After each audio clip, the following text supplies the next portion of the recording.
The offspring of the first found Primarch, the 16th Legion Luna Wolves were once known throughout the Imperium as its finest warriors, but now represent a byword for treachery and betrayal. They were once paragons of what an Astartes legion should be, whose loyalty brooked no argument, and whose tally of victories was the envy of every army in the Great Crusade. Their ambitions were the ambitions of the Imperium itself, and their fall its greatest tragedy. Know then that this is a record of the origins, histories, and structure of the 16th Legiones Astartes, so that we may at least attempt to understand the fall that came so dreadfully. In spite of their numerical designation, the 16th Legion is recorded as being one of the first fully active legions on Terra during the Unification Wars. Possessing an early strength of no more than 1,000 Astartes, its first recruits were drawn primarily from the subjugated populations of the Jutragan Bowl and the Samsatian slums. Both regions were known for their harsh quality of life, even by Unity-era Terran standards, and the humans drawn from them matched the rapidly emerging character of the Legion to an almost perfect degree. The 16th Legion was immediately known for its hyper-aggressive style of warfare, favouring the use of shock assault tactics to cripple an enemy with the utmost speed. Their campaigns were often short and especially bloody, but it should be noted that their style lay not in wanton butchery, but in targeted strikes to tear the proverbial throat out of any opposition. Their savagery was always directed and rarely malevolent. In one account, by the time of the first lunar pacification, the Legion had perfected this method of war-making to such a degree that the lunar gene cults were brought to heel with remarkably little casualties, resisting the Imperial invasion for barely 6 hours until they, according to Crusade legend, begged the Emperor to call off his wolves. Whether this is apocrypha or not is unknown, but the name undeniably stuck, as after this battle the 16th Legion earned its first cognomen, the Luna Wolves. Their actions in the Coriolis enclaves left such an impression upon the region that the number 16 is still referred to as the counting of the wolf. While the wolf itself had long been rendered extinct on Terra, save only for genetic stock used to engineer slaved cyber beasts, the Legion adopted the name with relish, as the mythology of a patient, deadly, and remorseless pack hunter resonated with their character. While the wolf would later become synonymous with the 6th Legion, the 16th were the first to bear it as their name and their symbol, and indeed wholly embraced the concept to the point that individual legionnaires would take to adorning their armour with the pelts of canids.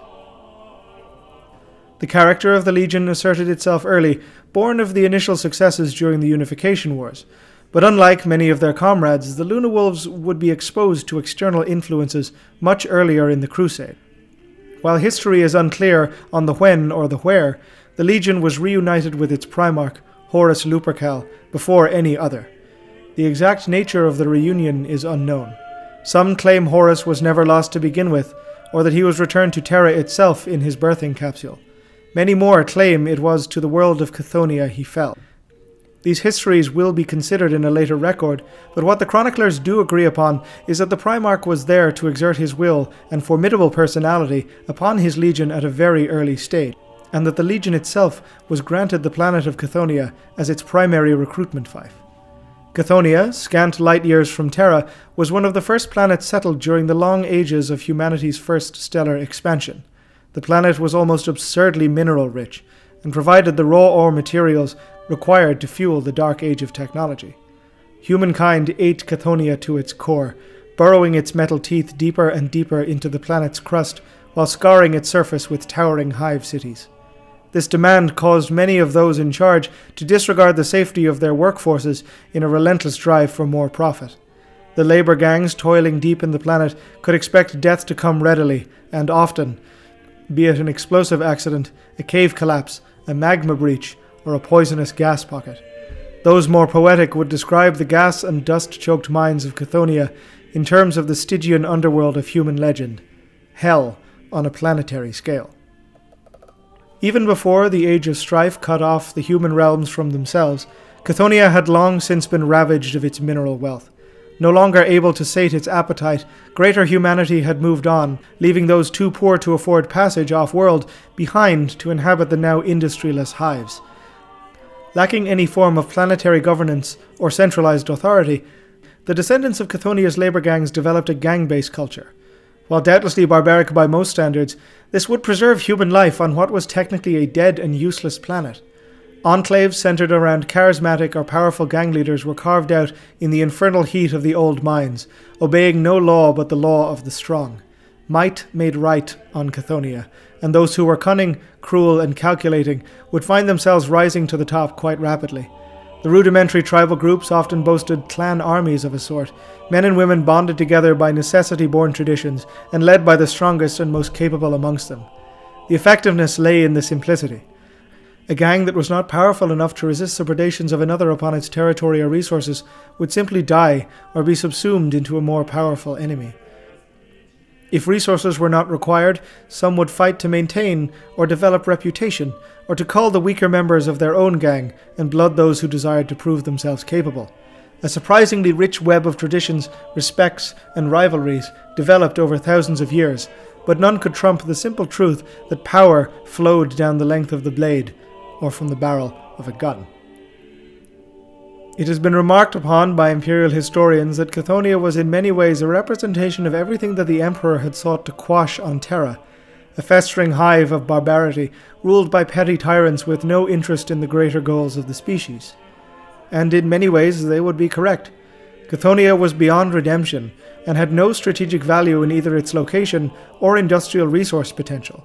The imperial truth and the manifest destiny of humanity held no appeal to the clashing tribes of the long-dead mines. But while its mineral wealth was long gone, Chthoniya possessed a resource that, during the early Crusade, was more valuable than adamantium: natural-born fighters. The first expedition fleet to leave Terra had marked the planet for total destruction, but the War Council overruled this. Some say it was the Emperor himself who saw in Chthoniya the perfect aspirants for his legions. He also, by chance, happened to have the perfect legion. The 16th had, thanks to their role in the pacification of Luna, been granted the bulk of the satellite's Geneforge output, doubling their numbers as the Unification Wars ended, and doubling them again as the first extrasolar expeditions were mounted. The gangers of Chthoniya were impressed into the Imperial Army in bulk, but the finest killers and survivors amongst them were marked for Legion service. Shipped to Luna in their thousands and bred into Astartes for the Imperium's rapidly expanding crusade, these new recruits wrought upon their new brotherhood extensive changes. For they did not lose the multitude of customs, attitudes, and traditions that thousands of years of internecine gang conflict had created. As more and more Terran Marines fell in the Crusade, and more Chthonians took their place, so too did the new culture of the Legion increasingly assert itself. Certain changes were cosmetic, like the slow adoption of topknots and mohawks amongst the Astartes of the 16th, both as personal styles and armor affectations. Armor modifications, such as carving scars over the eye sockets to indicate an honorable kill, became common. Legionnaires would often sport Chthonian mirror coin tokens. Chthonian itself became the lingua franca of the Legion, a kind of combat cant to maintain secrecy during field operations, were it to be required. This being said, the operational quality of the Legion was not diminished in the least. If anything, the addition of Chthonian stock merely made the Luna Wolves all the more effective in their war-making. The ruthlessness of the gangs blended perfectly with the 16th's already existing culture, forging a legion that was as successful as it was brutal. The pre-existing Luna Wolf propensities for sudden overwhelming assaults matched the savage ferocity of Chthonian warfare, where it was always better to tear out the enemy's throat at the first possible opportunity. The maxim of annihilating the foe almost before they knew they were at war became akin to doctrine in the 16th Legion. Recalcitrant human realms the Luna Wolves encountered would often fall in the first engagement.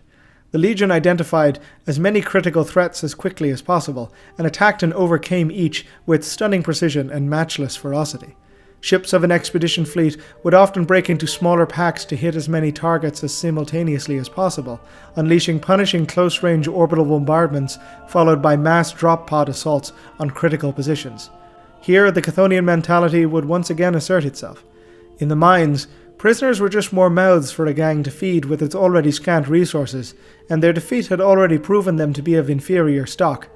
The Legion was not one known to take captives. War to them was a matter of choosing the neck and plunging the blade in as quickly as possible. On many a world, many a tyrant's palace lay in smoking ruin amidst the charred ash of a once proud capital city.